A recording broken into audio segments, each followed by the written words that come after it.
Hey, West Hanover, this is Mr. Neff.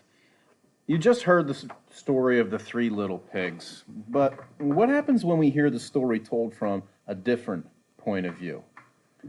This story is called The True Story of the Three Little Pigs, and it's told by a wolf.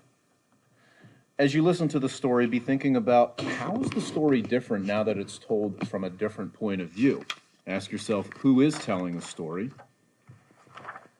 Everybody knows the story of the three little pigs, or at least they think they do. But I'll let you in on a little secret. Nobody knows the real story because nobody has ever heard my side of the story. I'm the wolf, Alexander T. Wolf. You can call me Al. I don't know how this whole big bad wolf thing got started, but it's all wrong. Maybe it's because of our diet. Hey, it's not my fault wolves eat cute little animals like bunnies and sheep and pigs. That's just the way we are. If cheeseburgers were cute, folks would probably think you were big and bad too. But like I was saying, the whole big bad wolf thing is all wrong. The real story this is about a sneeze and a cup of sugar. This is the real story. Way back in Once Upon a Time, I was making a birthday cake for my dear old granny. I had a terrible sneezing cold. I ran out of sugar. So I walked down the street to ask my neighbor for a cup of sugar. Now, this neighbor was a pig, and he wasn't too bright either. He had built his whole house out of straw. Can you believe it? I mean, who in his right mind would build a house out of straw? So, of course, the minute I knocked on the door, it fell right in. I didn't want to just walk in someone else's house, so I called, Little pig, are you in? No answer. I was just about to go home without the cup of sugar for my dear old granny's birthday cake. That's when my nose started to itch. I felt a sneeze coming on. Well, I huffed, and I snuffed, and I sneezed a great sneeze.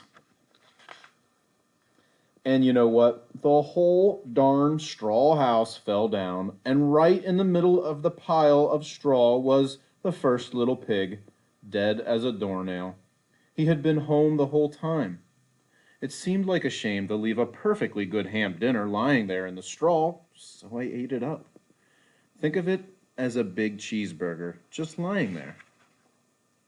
I was feeling a little better, but I still didn't have my cup of sugar, so I went to the next neighbor's house. This neighbor was the first little pig's brother. He was a little smarter, but not much.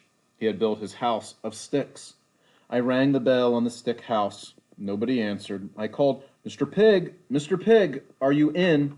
He yelled back, Go away, wolf. You can't come in. I'm shaving the hairs on my chinny chin. I had just grabbed the doorknob when I felt another sneeze coming on. I huffed, and I snuffed, and I tried to cover my mouth, but I sneezed a great sneeze. And you're not going to believe it, but this guy's house fell down just like his brother's. When the dust cleared, there was the second little pig, dead as a doornail. Wolf's honor. Now you know food will spoil if you just leave it out in the open, so I did the only thing there was to do. I had dinner again. Think of it as a second helping. I was getting awfully full, but my cold was feeling a little better. And I still didn't have that cup of sugar for my dear old granny's birthday cake, so I went to the next house. This guy was the first and second little pig's brother. He must have been the brains of the family. He had built his house of bricks. I knocked on the brick house. No answer. I called, Mr. Pig, are you in? And do you know what that rude little porker answered? Get out of here, wolf. Don't bother me again. Talk about impolite. He probably had a whole sack full of sugar, and he wouldn't give me even one little cup for my dear, sweet old granny's birthday cake. What a pig! I was just about to go home and maybe make a nice birthday card instead of a cake when I felt my cold coming on. I huffed, and I snuffed, and I sneezed once again. Then the third little pig yelled, And your old granny can sit on a pin. Now, I'm usually a pretty calm fellow, but when somebody talks about my granny like that, I go a little crazy. When the cops drove up, of course I was trying to break down this pig's door, and the whole time I was huffing and puffing and sneezing and making a real scene.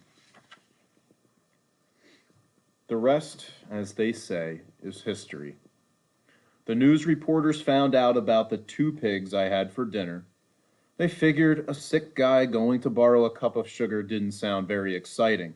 So they jazzed up the whole story with all of that huff and puff and blow your house down, and they made me the big bad wolf.